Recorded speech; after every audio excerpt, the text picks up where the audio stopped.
Bueno, hoy es viernes, Charly del Río con nosotros, recomendaciones de cine. Buenas, ¿cómo estás? Muy bien, Marta, Bueno. encantado de estar aquí nuevamente. También. Fíjate que tenemos dos películas que desde la semana pasada se estrenaron y que no habíamos podido comentar y creo que es la oportunidad para que platiquemos de ellas.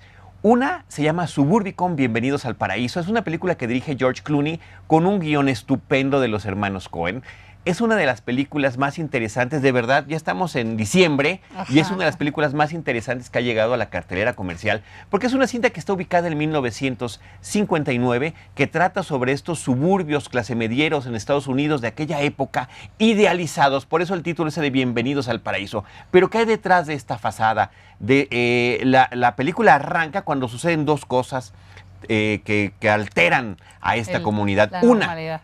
la llegada de una familia afroamericana que rompe por completo lo que ellos consideraban y entre comillas su ideal de comunidad perfecta. Y la otra, un crimen en el seno de una de estas familias clasemedieras. Y a partir de ahí va con esas historias paralelas, con un protagonista sensacional que es Matt Damon, acompañado por Julianne Moore, que también está impresionante. Ay, oye, está imparable esta mujer, ¿no? Imparable, imparable. Y de qué repente bueno. nos trae cosas horribles como lo que hizo en Kingsman. Sí, bueno. Pero de repente nos trae aquí inclusive un doble papel porque aparece como hermanas gemelas en una parte de la película. Y lo que está sucediendo en este pueblito con estos personajes,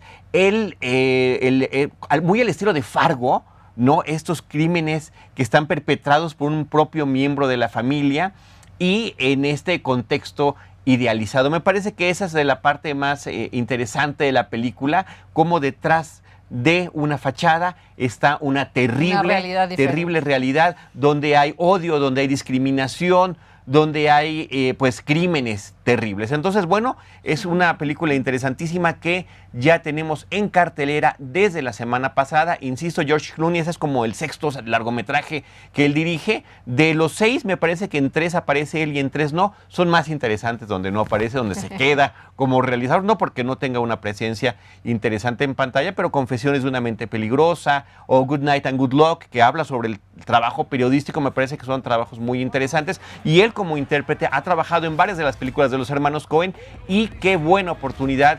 Qué interesante que ahora tenga la oportunidad de poder dirigir una película escrita por ellos. Así que ahí está la película Suburbicon, Marta, Bienvenidos al Paraíso, que es el título completo aquí en nuestro país. Por otra parte, también continúa en cartelera una película verdaderamente espectacular visualmente que se llama Cartas de Van Gogh.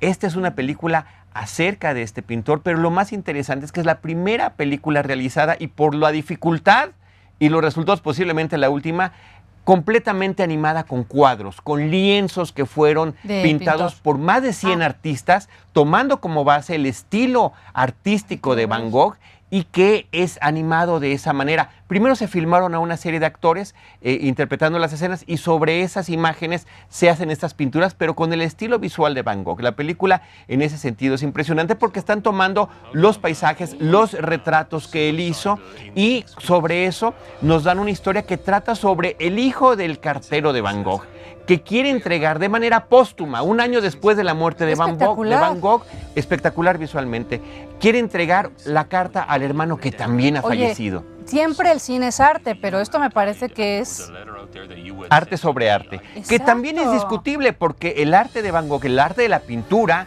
pues es un arte estático. ¿Y qué sucede cuando le damos esta sensación de movimiento? Bueno, ahí están los resultados en pantalla. ¿Y cómo nos cuentan la historia? Más que una película biográfica, es una... Mira, es que es interesantísimo, perdón, ahorita que vi la escena, cómo parte de los retratos, de los cuadros de Van Gogh, y de repente toman movimiento. Y de repente le dan esta vida. Bueno, la película trata sobre el hijo del cartero que quiere entregar esta carta póstuma y empieza a platicar con personas en el sur de Francia que conocieron a Van Gogh y de alguna manera investigar su muerte, esta trágica muerte, este aparente suicidio que la película lo pone a tela de discusión si efectivamente se suicidó o no y cuáles eran las impresiones de la gente que lo había conocido en ese momento. Entonces, es una película que si uno no está familiarizado con el personaje, con Van Gogh, lo va a conocer como este hombre atormentado, posiblemente con una serie de enfermedades mentales, pero que aparentemente estaba en un momento de calma y de paz, una carrera breve como artista, porque además empezó muy tarde, a sus 20 y tantos años a pintar, y después en unos cuantos años se consolidó, que muere en la pobreza, que su obra se reconoce posteriormente, en fin, todo eso lo podemos ver. Loving Vincent es el título original, que era como firmaba sus cartas, muy interesante porque las firmaba con un apretón de manos, Loving, ¿no? Y con mucho cariño, Vincent. Entonces, bueno, pues ahí tenemos esta obra espectacular que está en no muchos cines, es un cine que no tiene de repente como tanto jale como otras películas. Un poco, sí, claro. Sí, un poco cine de arte, lo pueden encontrar en Cineteca Nacional y en algunas salas cinematográficas. No, pero, vale la pena, ¿no? Tan solo por este trabajo impresionante. Fueron casi 10 años de trabajo para lograr crear esta animación con estas pinturas, lienzos, insisto yo, que se hicieron por más de 100 artistas para poder dar esta sensación de movimiento. Dime una cosa, ¿tú crees, ya la viste? Sí.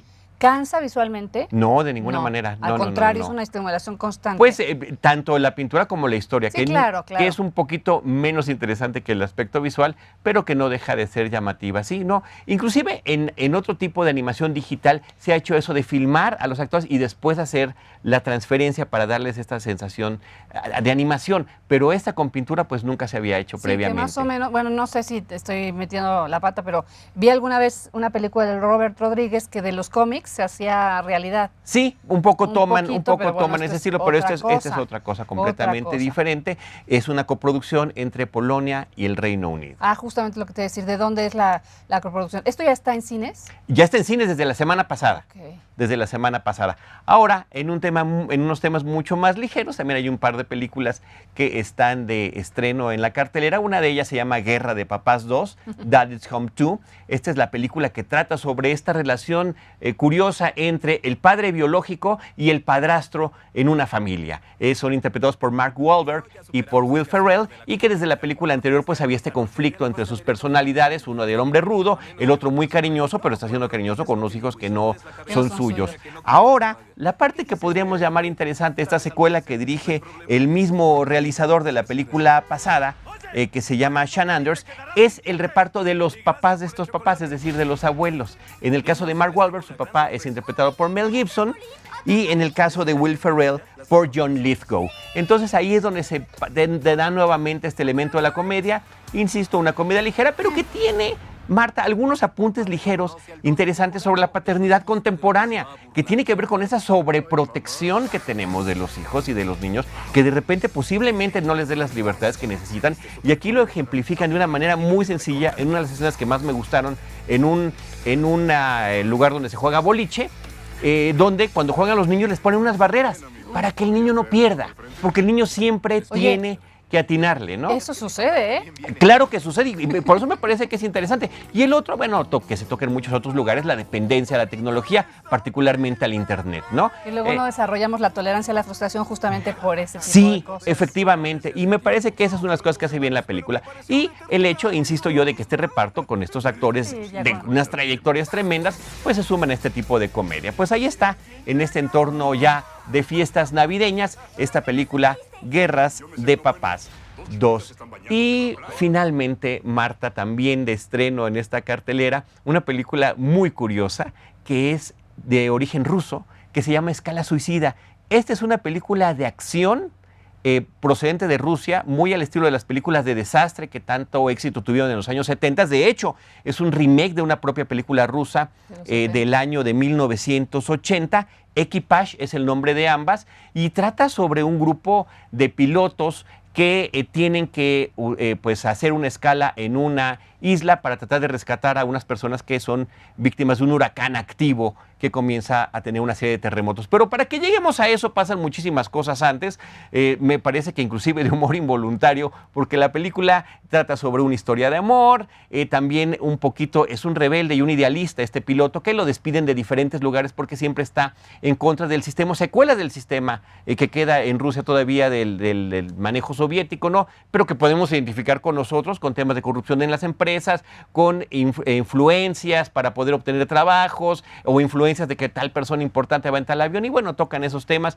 Y lo chistoso de la película es que son tantos los clichés que maneja que de repente parece que hubieran visto ¿Y dónde está el piloto? Y le hubieran pensado que era un documental, ¿sabes? Porque las películas de desastre, particularmente las de desastre de área, tuvieron un desgaste tremendo en una sola década, donde empezamos con una muy interesante como Aeropuerto, basada en una novela, y después Aeropuerto 75, ya se pasaban de un avión a otro con Charlton Heston, Aeropuerto 77, el avión caía al mar, Aeropuerto 79 o 80, como le pusieron en México, porque llegó tarde. Muchas cosas de esas pasan allí. Sí. Ahora, y de repente también tiene otras cosas simpáticas, ¿no? Yo no sé si has visto rápidamente, en las películas de... cuando quieran que nos corten, ahora sí que... No, está bien. Las escenas cuando hay un control de mando y cómo reaccionan cuando se soluciona la situación. En fin, ahí está como caso curioso. Muy bien, ahí están las 4 recomendaciones de este películas, fin de semana. Sí. Ahora sí que hay mucha tarea. Pues ya nos vamos, Charlie, ahora sí que deberá ser acierto. No, yo sé. Gracias.